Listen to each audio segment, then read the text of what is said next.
All right, well, it's good to see all of you, and hope this has been a great couple of days for you. It seems to go very fast, doesn't it? It seems like we just started this last night, and now it's over, and I hope it's been a lot of fun.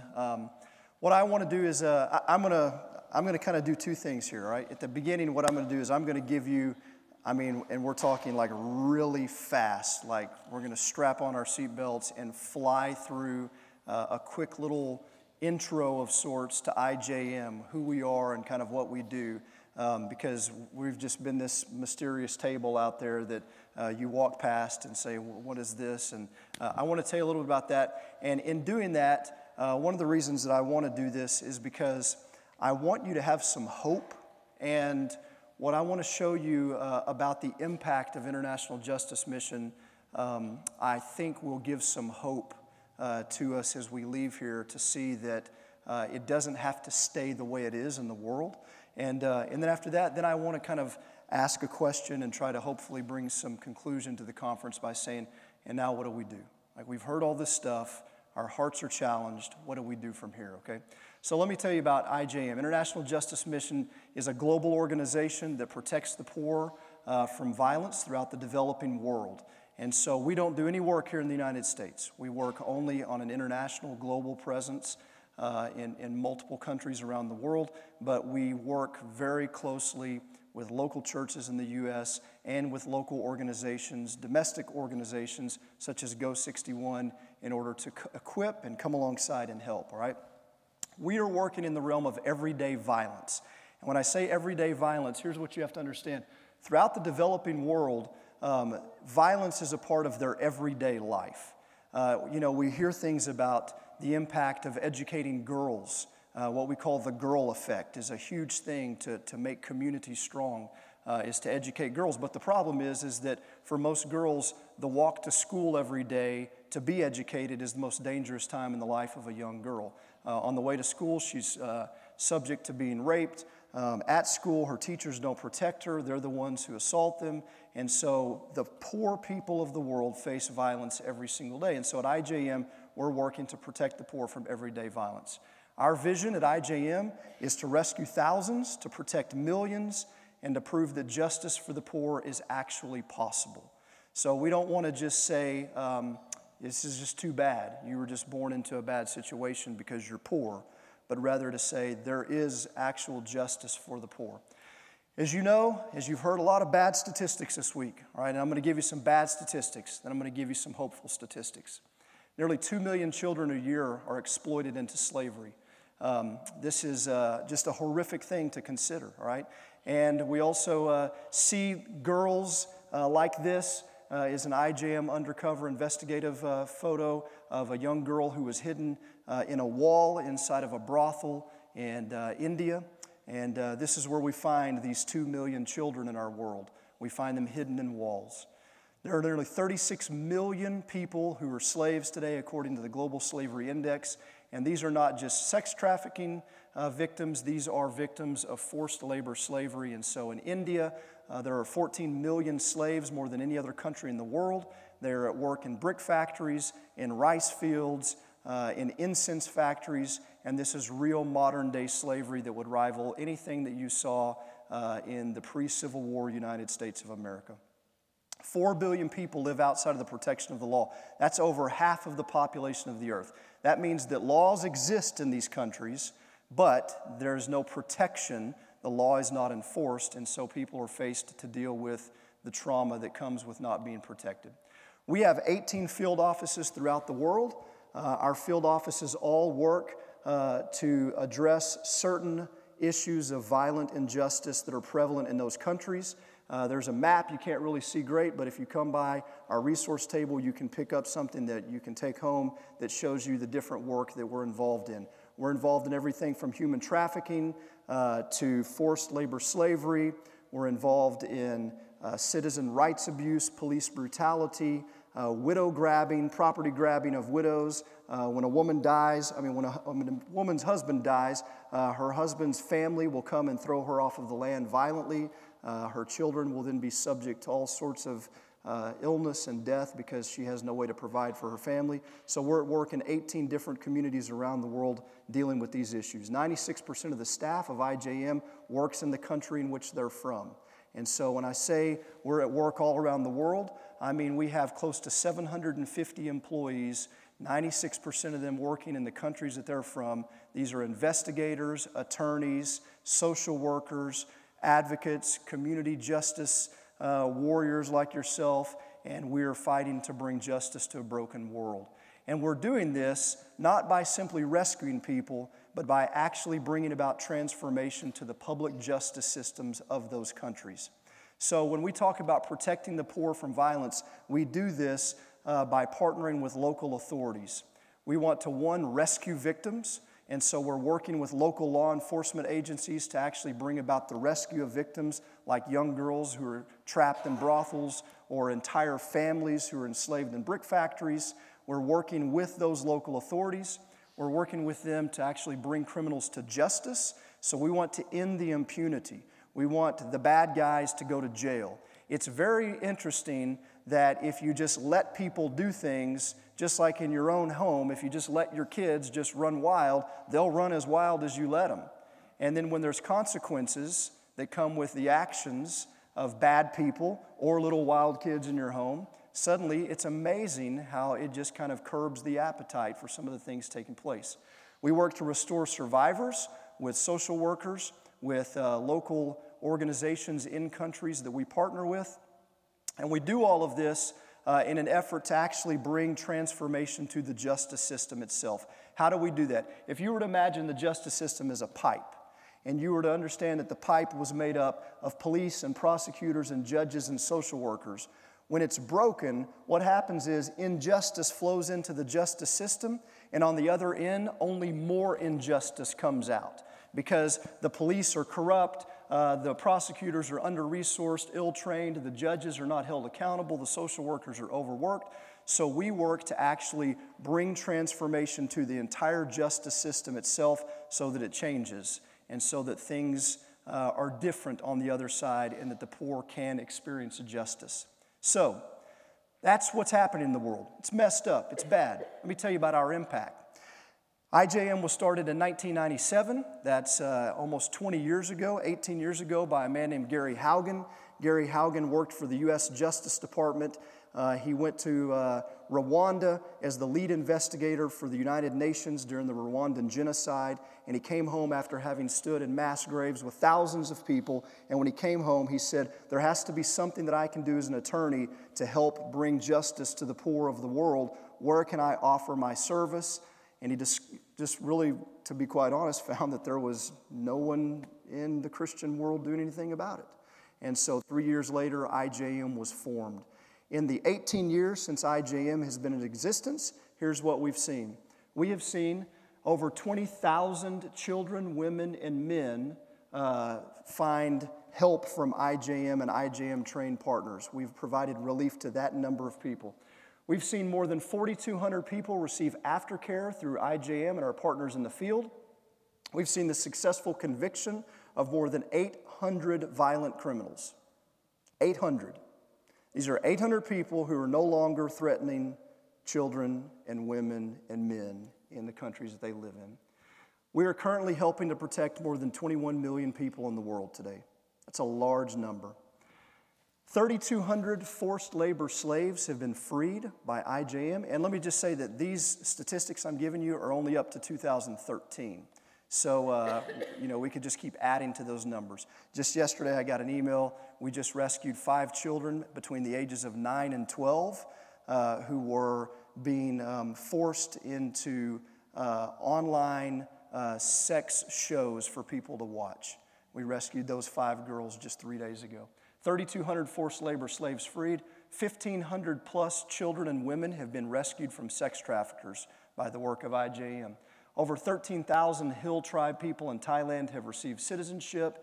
And in the Philippines, in Cebu, the Bill and Melinda Gates Foundation gave us a $5 million grant to fund a project called Project Lantern, in which we opened a field office in Cebu. And the prevalence of minors available for commercial sexual exploitation was so rampant at that point. And when we opened this field office, we hoped that in 4 years we could actually see a 20% reduction in the availability of minors in Cebu. And so the Gates Foundation gave us $5 million. We put our justice system transformation system into effect in that country and said, Lord Jesus, please let us prove to the world it's possible. 4 years later, we had seen not a 20% reduction, but a 79% reduction. 79%. And in Cambodia, a place that is just considered the drain pit of society when it comes to the prevalence of children available for sex. In Cambodia, our work over the last 10 years has literally reduced the availability of minors in Cambodia to 0.1%. 0.1%. So this is what we're doing at IJM, all right? And I tell you those statistics, the bad ones and the good ones, to say there is hope. And it doesn't have to stay the way it is. There's hope. Now, having kind of given you a crash course of IJM, let's just kind of talk about, okay, so what about me? Like, I'm the person who I've come to this conference.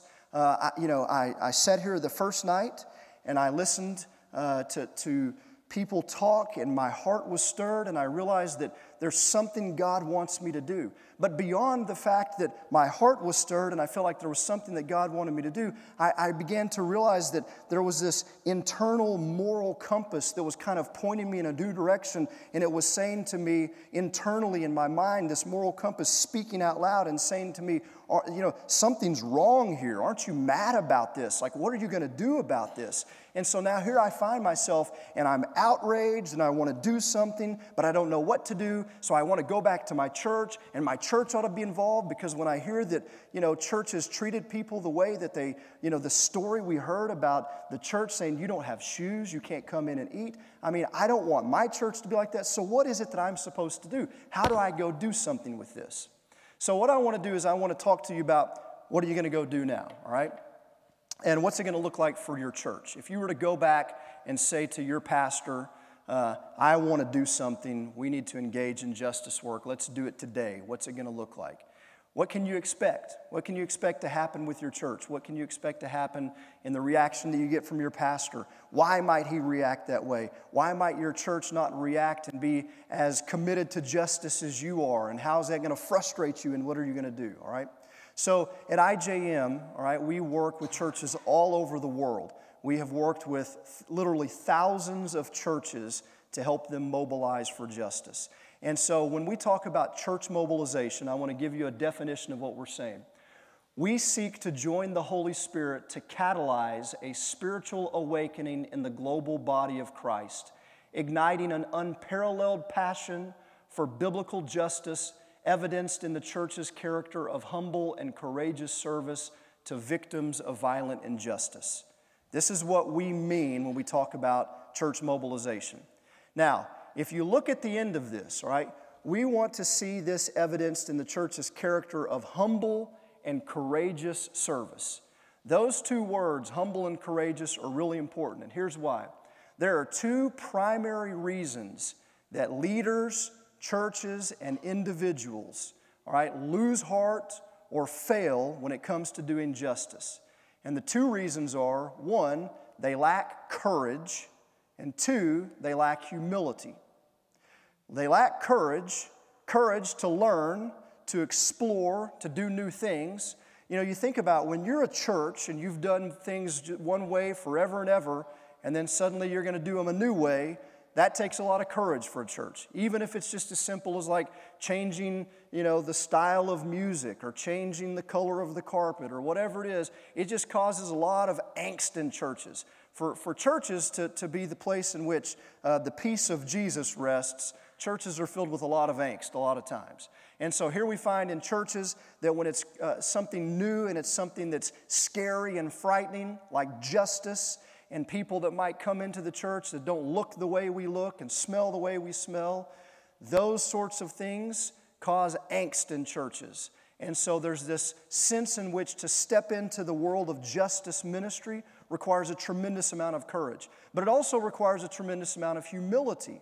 Humility for the church to realize that it has to follow at times rather than lead. Because the church doesn't have the market cornered on every topic in the world. Now, we like to think that we do. We like to think we know everything there is to know about everything. But in reality, there's a lot of people who are doing things a lot better than we've been doing them, and we have to have the courage and the humility to be willing to learn, to say, how can I learn how to do this well? And so, just case in point, I have a tremendous amount of respect for people like Lane and for Adam, who are pastors, who are here and engaged in this weekend, because they're recognizing that they as a church are going to partner with an organization that's doing something that helps them as an organization to grow and helps them as a church to grow. Now, at the same time, where's the rest of the pastors in Springfield? Because you see, to go to a conference that's a conference to equip you for something implies you may not be equipped. And so pastors don't like that, right? I've been a pastor for like almost 20 years, and I know that I go to conferences where I get to do the equipping. But you want me to go to the conference to be equipped, then I kind of have to, figure out what's my spin on this? How do I communicate to my congregation that I don't know everything, even though they think I know everything, right? And then I have to reconvince them later why I'm not God and why I messed up. It's just this vicious cycle. So churches have to have humility. We have to be willing to learn. So to show up courageously but without humility is actually disastrous. And it breaks up people's lives. It leads to broken relationships. It leads to failure because you can't step into something thinking you know everything and run into it headlong courageously only to discover that you don't know everything and you've done more harm than good. And so there has to be humility. Humility is absolutely essential. So, for people who are previously unaware of the problems that we've talked about this weekend, when it comes to human trafficking, when it comes to slavery and to all that stuff, they have a natural tendency to react, and here's the way they react. They react in one of three ways. They react with surprise. It's like, I can't believe these numbers. 36 million slaves. Then they act with outrage. They say, oh, this is awful. We have to do something about this. This is horrible. I'm so mad about it. And with impatience, they just run right into it. So the surprise and outrage, this has to do typically with the scope of what the problem is. You hear these stories, you hear these statistics, and it's so outrageous and it's so horrible that you become just livid and you become upset and you become angry and you want to do something. And then impatience in which we just want to run right out and do something tomorrow. So it's like, this is a problem, I'm mad, and I'm going to run right out and do something about it, and you're totally ill-prepared for it. You're just completely ill-prepared. So what do you do whenever you are faced with things that are just outrageous, right? And I want to show you a couple of stories here that I want to tell you about that, I think highlight the issue of the outrage and the impatience and the shock and the surprise. First thing I want to tell you about is I want to tell you about a girl that we met years ago whose name was Shama. And when we met Shama, she was only at that point 7 years old, or she was 10 years old when we met her, but she was only 7 years old whenever her parents were faced with a very difficult decision, and they did the only thing that they knew that they could possibly do at that moment, and that was to sell their daughter. Shama was 7 years old, and her mother became pregnant, and when her mother was pregnant, she was in a situation in which it was life or death for her. And so she needed a doctor to come, and she was in a rural village, and there in the rural village, there was no hope for her to have a doctor unless they were to go and get one, and to get one would cost them $35, and they lived off of less than $1 a day. So you can imagine that to get a doctor for $35 is just almost unbelievable. And so what did they do? Well, they went to a money lender, and he said, I'll give you the $35, but you have to give me Shama. And so they sold their daughter for $35 in order to bring the doctor to save the mother's life. Now, when you think about it, you say, why didn't they just borrow the money from somebody else? Well, who? Who would they borrow the money from? I mean, they're in a village where they're all poor. And so they sell their daughter, and now Shama, for the price of $35, has been sold into slavery, and she's forced to sit and roll cigarettes for 16 hours a day, 7 days a week. If she doesn't roll 2,000 cigarettes a day, she'll be violently beaten. There are kids all around Shama. They're going to school every day. It's no problem for kids to go to school where she lives, but Shama can't go to school because she is owned by another human being, and Shama will be in this situation for the rest of her life unless she pays the debt off, but to pay it off, it has to be paid off in a lump sum and with interest. Once Shama has children, those children will belong to this slave owner as well. This is Shama's life. This is the life of the everyday poor. Jyoti was a young girl who was 14 years old, and she lived in an abusive home in India. And finally, one day she ran away from home because of the abuse. She couldn't handle it anymore. She took off and left, and she went to a train station. At the train station, she meets a young woman, and the young woman says to her, "Jyoti, if you'll come with me, I can get you a job at a restaurant in a city." And so, 14 years old, naive, she hops on a train. She's offered a cup of tea, very hospitable, wakes up drugged. And having been drugged, she finds herself a few days later having been sold into a brothel for $280. And there in the brothel, she is told that now you will work sexually for me because I own you. She says, "I'm 14 years old. There's no way that you can force me to do this. I'm not going to do this. I'm too young." And so she's locked in a room, and she's beaten with metal rods, plastic pipes, and electric cords every day until she finally gives in. And once she gives in, from that day forward, she will service on average 25 to 30 men a day every day. That is the life of Shama. When you hear this, as I said, what happens? You get outraged. You say, "This is unbelievable. This doesn't work." And so here's what happens, is that because we become outraged, we want to run right in and do something. But here's what I want you to know. Rather than being fueled by this sense of anger and outrage, we have to be fueled by something different. It must be a deep encounter with God that we find fuels us so that we engage in the work of justice. I want you to think about this. I want you to consider this.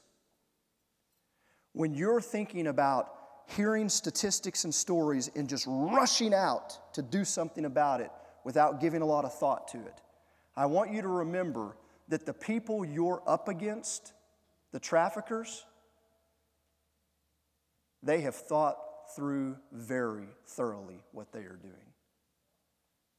They have premeditated their acts of violence to the extent that they have thought out every possible aspect of what they're doing. And you know what they're counting on?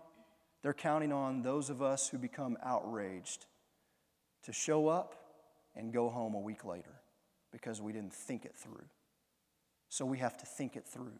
But beyond thinking it through, we have to have a deep encounter with God because it's the only thing that's lasting and makes a difference.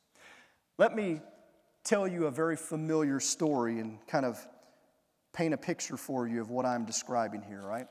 I'm going to read to you something from the book of Acts, and then after I've read this to you, then we're going to settle into the story of Moses and the burning bush for a few moments together. But I want to read to you from Acts chapter 7 and paint a little bit of background for you. Okay, so just listen to this short little text, and then I'll put a longer text up for us to look at. In Acts 7, we read this kind of bit of background about the life of Moses as Stephen is giving a speech, and here's what he says. But as the time of the promise drew near, which God had granted to Abraham, the people increased, and they multiplied in Egypt until there arose over Egypt another king who did not know Joseph. He dealt shrewdly with our race and forced our fathers to expose their infants so that they would not be kept alive. Now at this time Moses was born, and he was beautiful in God's sight. And he was brought up for 3 months in the father's house. And when he was exposed, Pharaoh's daughter adopted him and brought him up as her own son. And Moses was instructed in all the wisdom of the Egyptians, and he was mighty in his words and deeds. When he was 40 years old, all right, so hold on to this number, 40. When he was 40 years old, it came into his heart to visit his brothers, the children of Israel. And seeing one of them being wronged, now notice the language here. He sees something, he sees someone wronged, and what does he do? He defended the oppressed man and avenged him by striking down the Egyptian. Now, we read this 2 days ago, and we read it and we go, why did Moses do this?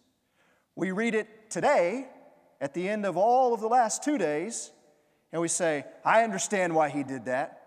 If I saw somebody doing something, I'd want to strike them down also. I've heard all these horrible stories. And if I saw somebody doing it, I would strike them down just like Moses did. Well, how did that work for Moses? Verse 25, Moses supposed that his brothers would understand that God was giving them salvation by his hand. But they did not understand.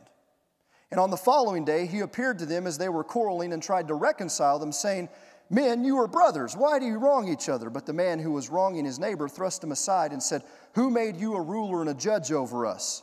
Do you want to kill me as you killed the Egyptian yesterday? And at this retort, Moses fled and became an exile in the land of Midian, where he became the father of 2 sons. So Moses, all right, fueled by anger and outrage, frees one person and then spends 40 years in exile.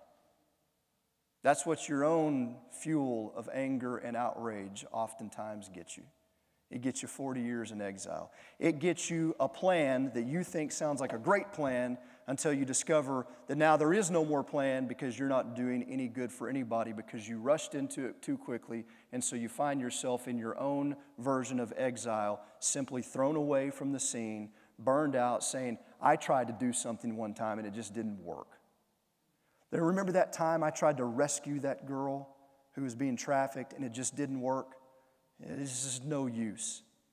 It's no use. Somebody says, what do you mean it's no use? But it did some good, right? And you say, haven't you seen? Pharaoh has an army. Haven't you seen? There are millions of them. I can't do anything. I'm better off out here in this wilderness. Picking up. Now, when 40 years had passed, now Moses is 80. An angel appeared to him in the wilderness of Mount Sinai in a flame of fire in a bush. 40 years goes by, and now something's going to happen.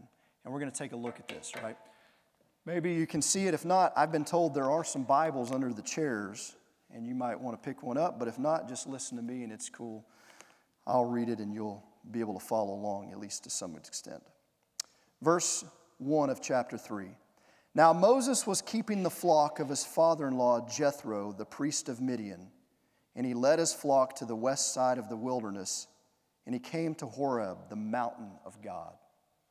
Now let's just stop here, right? I just want to take in all the great stuff that's happening here. Where was Moses before he fled? He was in the palace.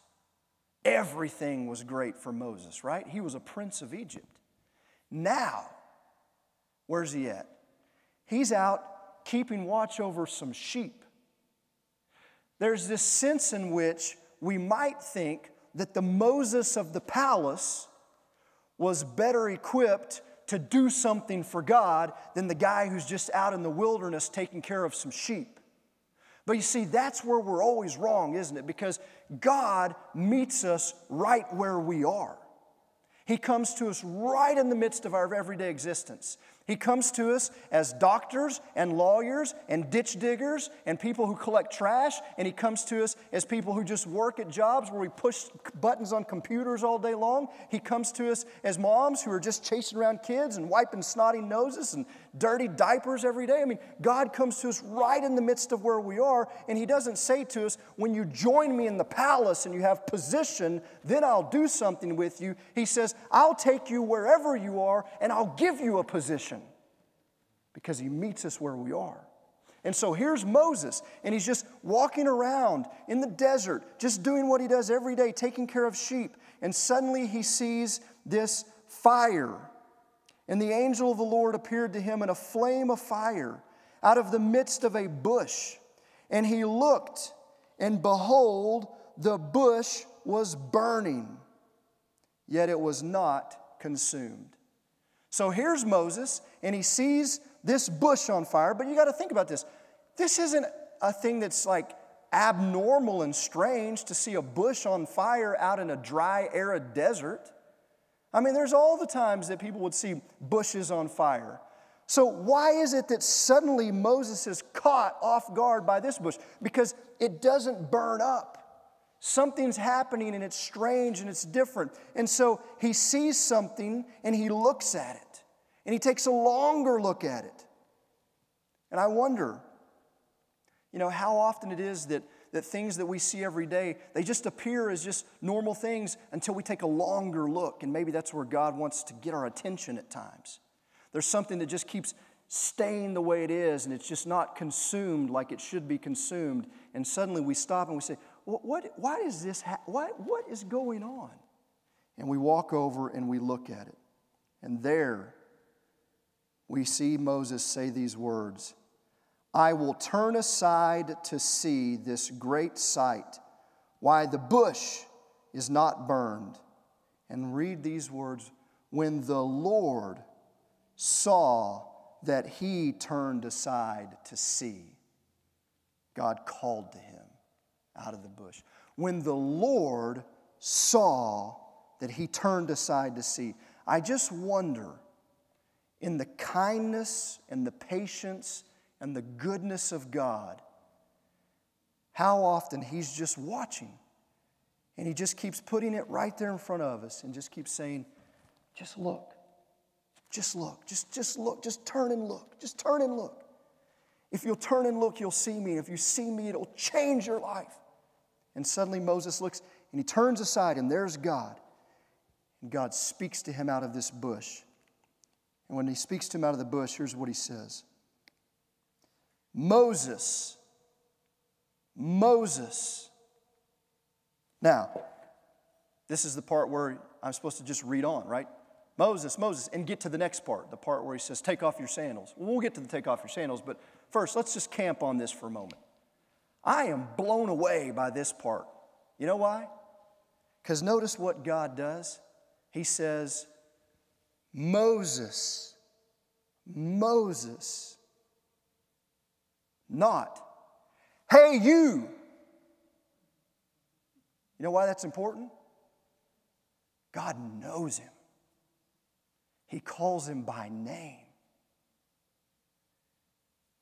You haven't sat through a conference this weekend hearing the subtle voice of God in your spirit over and over and over and over and over again, with a God who is far and distant and removed, calling you out as a, hey, you. He slides up beside you, the gentle, loving, kind Father who knows you intimately, and he whispers into your ear, hey, Mark, join me. Be part of this with me. We're in for something big, and I want you with me. Will you go with me? He calls us by name. You know why that's so important? You know why it's so important we don't just rush ahead to the next part of the story? Because if you're going to engage in justice, you're going to have to engage in this believing that God knows you and is with you every step of the way, or else when the outrage and the shock wears off, you will run back home in terror. The only thing that will leave you standing in the gap, as Jenny described, is to believe that you do not stand in the gap alone, but you stand in the gap with one Father who calls you by name, who has not only sent you into the gap, but has accompanied you right into the midst of that slimy pit that you find yourself in. That's how God goes. And so he tells him, he says, Moses, Moses. And Moses says, here I am. And he says, don't come near. Take your sandals off your feet. For the place on which you are standing is holy ground. Now, what made that ground holy? I mean, it was just ground, right?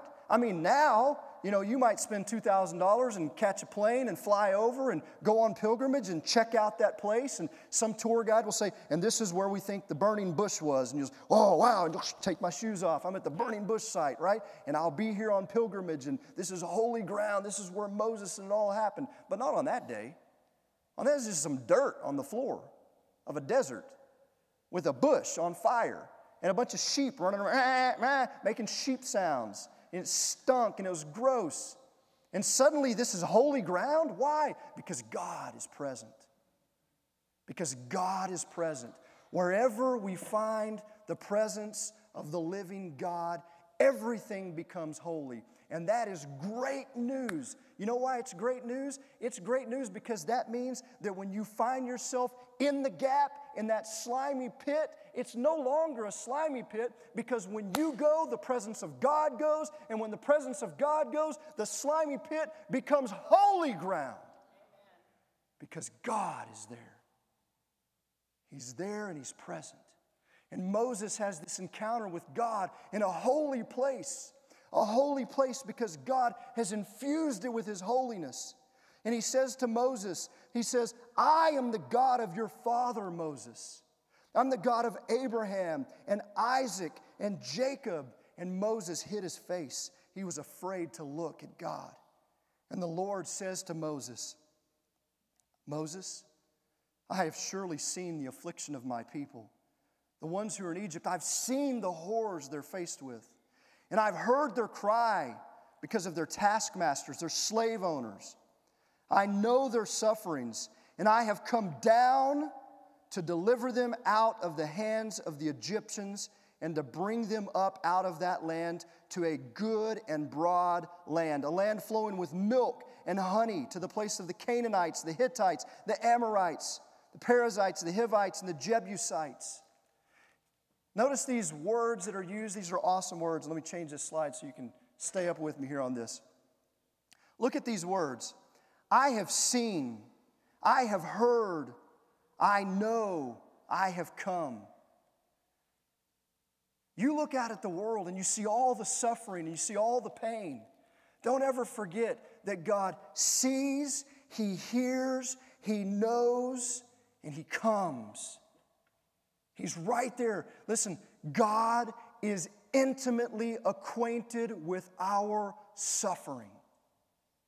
And He's intimately acquainted with the suffering that you face in your life, just the same as He is the suffering that occurs in somebody else's life. And the first thing that God does when He shows up is He transforms the life of Moses, which means that when God comes, He wants to come and first be a father to you and say, I've seen your suffering. I've seen your pain. I know what you're going through. I have come because I've heard your cry and I've seen your misery, and I've come to deliver you, but not only you, I've seen the cry of them, and I've seen her cry, and I've heard His voice, and I've come to deliver all the people, but I've come as the loving Father who seeks to rescue my children into my arms and say to you, you are the one I know by name. And so God tells Moses, I've seen all the problems. And then here's the most awesome part. You ready? You can only imagine at this moment, Moses, he's like, his mind is running back 40 years ago, and he's saying, I killed that guy in the desert. This was the moment I was, finally, yes, God, you've come. Because isn't that what God said? I've come to deliver them. I've come to bring them up. This is the moment I've waited for. Verse 9. And now behold, the cry of the people of Israel has come to me. I've also seen the oppression with which the Egyptians oppressed them. You can imagine Moses listening to God at this moment. He's saying, oh, thank God. Thank you. Finally you've seen, finally you've heard, and finally you have come. This is the greatest moment in history. God, you've come to deliver them. This is a great plan. I'm so thankful. I can't wait to go home. I got to tell my wife. I got to tell all my family. God has come. He's rescued them. This is the greatest day ever. Verse 10, come, I will send you to Pharaoh, that you may bring my people, the children of Israel, out of Egypt. God, this is the most awful day in the world. This is horrible. Why did you see? Why did you hear? What is going on? God, no disrespect, my shoes are off. I know the whole bush thing. I'm going to step back in case you launch out some fire from the bush. But listen, Not me. I can't do the Egypt deal because I'm doing the sheep thing, remember? That's why I'm here. I'm the sheep thing guy, right? That's me. There's some other people, I'm sure, they're really skilled in this stuff. God, I don't know if you've seen Taken. There's Liam Neeson. He's fully capable. I don't know if you've seen some of this stuff now, God, that they have some highly equipped things that people can use. I'm the sheep guy. Not me. I can't do it. Listen to what God says. Moses says to God, "Who am I? Who am I?" God, I tried this 40 years ago. It didn't work. Don't you remember 40 years ago when I tried? I tried. And I saw it, just like that. I saw it. God, you're saying, I've seen them. I've heard them. I saw it and I heard it. And God, and you weren't there when I saw it. Now, where have you been the whole time? I was the one there. I tried to do something, and look what it got me. 40 years with sheep. Where were you at in all this? God, now you want me to, who am I that I should go to Pharaoh and to tell the most powerful ruler in the world, who has an army and chariots and spears and horses and soldiers and guards, that he should let all of his slaves go? Who am I to go? And God doesn't seem to need to tell Moses who he is. He just tells him one thing. In answer to the question, who am I? God simply says, I will be with you. I will be with you. When Moses encounters God, what he finds is that God has called him to an amazing task. And the amazing task was not based on the amazing abilities of Moses. It was based solely on the amazing presence of an amazing God. Who am I? You are the one I am with. That's the answer. That's the answer. You go out of here this weekend and you don't go out of here with shock and outrage, ready to run into some environment and do something that you're completely incapable of doing. You walk out of here with humility to say, God, it's worse than I imagined. I need your presence if I'm to make a difference. And then you listen to the one who knows your name come alongside of you and say, my sweet child, I know everything about you. I know the number of hairs that are on your head. I know when you rise from your sleep, and I know when you lay your head down at night. And oh, I have blessed you, my child. You are free, and you are one who understands your dignity as a child made in my image. But my son, my daughter, I have so many other children. And I know the hairs on their head. And I know every hair when it is ripped out of their head by some horrible person doing horrible things to them. And they do not know that they have dignity. They do not know that they have been made in my image. But I'm going to show them because I have heard their cry. And I'm going to show them through you. But God, who am I? I can't do this. You can't send me to do this. I can't do it. Take off your shoes. You're on holy ground. Look around.